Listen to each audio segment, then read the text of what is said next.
Il y a encore peu de temps, la sectorisation se résumait à définir des secteurs sur une carte accrochée à un mur à l'aide de feutres et de punaises. Et c'est à peine une caricature. La création de secteurs commerciaux était très souvent faite de manière empirique, avec un brin de bon sens et beaucoup d'expériences partagées. Cet exercice était vécu comme un supplice pour les directions commerciales.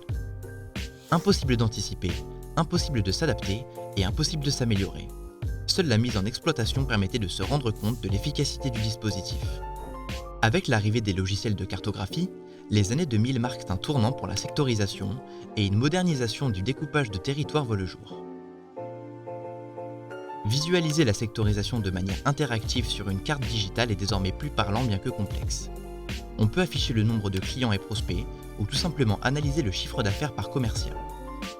Les logiciels actuels permettent la construction de secteurs sur la base d'une répartition de clients ou d'un chiffre d'affaires et la notion de temps de route n'est encore qu'estimée et très peu précise.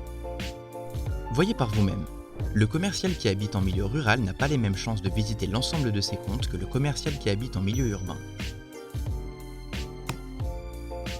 Sans calcul précis du temps de route, la sectorisation reste donc un processus approximatif limitant l'adhésion de la force de vente.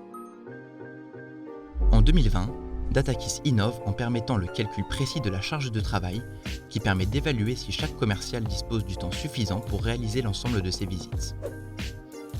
Calculer précisément la charge de travail d'une sectorisation revient tout simplement à valider et à donner du sens à une politique de visite et d'en mesurer sa faisabilité. L'humain est désormais au centre de l'évolution de la sectorisation pour permettre la bonne adéquation entre les objectifs de visite et les ressources terrain. Les processus sont transparents, les indicateurs sont factuels, compris de tous, favorisant ainsi l'adhésion de la force de vente.